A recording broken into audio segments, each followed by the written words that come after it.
Magandang buhay mga kamatdiskarte. So ngayong araw tayo ay magluto ng sopas. So hugasan natin mabuti ang ating manok. Lagyan natin ng asin at pampalasa.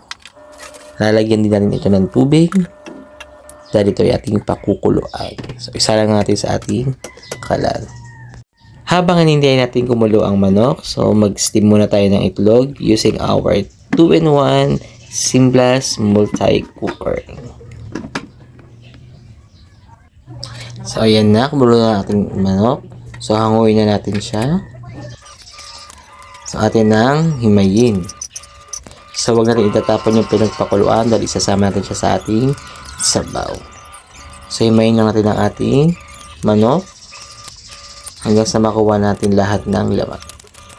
So pagkatapos tayo naman ay maggagayat ng mga gulay. So dito gumamit lang tayo ng isang pirasong carrots. So hatiin lang natin siya ng pagganito. Again, mag-ingat tayo sa paggamit ng ating kutsilyo nang tayo ay hindi masugatan. Sunod ay hugasan natin mabuti ang ating pechay bagyo para matanggal yung mga lupa-lupa. Then gayatin natin ang ating pechay bagyo ng pagganito. So again, ingat po tayo sa paggamit ng kutsilyo.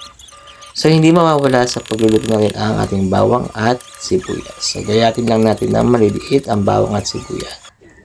So, gumamit din tayo dito ng bacon. So, gayatin lang natin siya ng pagganito. Gagamit din tayo ng 2 itlog. Ayan, balatan natin at ating gayatin ng pagganito.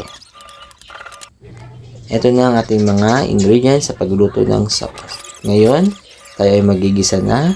So, maglagay lang tayo ng mantika sa ating Simplas multi-hot pot. Yan. Gisa lang rin ang bawang, sibuyas,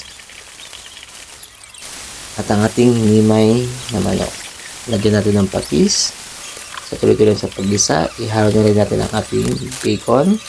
Idagdag na natin ang ating macaroni pasta. Lagyan na natin ito ng sabaw. Ating takpan. Hayaan natin itong kumulo. So, ayan na. Kumukulo na mga kamatdiskarte. So, pwede na nating isama ang ating carrots. So, ayan. Maglalagay din tayo ng chicken and corn soup. So, tutunawin lang natin siya sa tubig. Yan. So, mamaya ilalagay na natin yan. So, ngayon, ilagay muna natin ang ating gatas. So, pakuluin lang natin ng bahagya. Halo-haluin. At pag kumulo na, pwede natin islagay ang ating pechay bagyo at ang ating tinunaw na corn soup. So, huwag kalimutan tikman para may adjust ang lasa. So, dinagdagan na rin natin ang ating itlog. Okay na to. Luto na ang ating sopas. Thanks for watching. Don't forget to subscribe. Bye!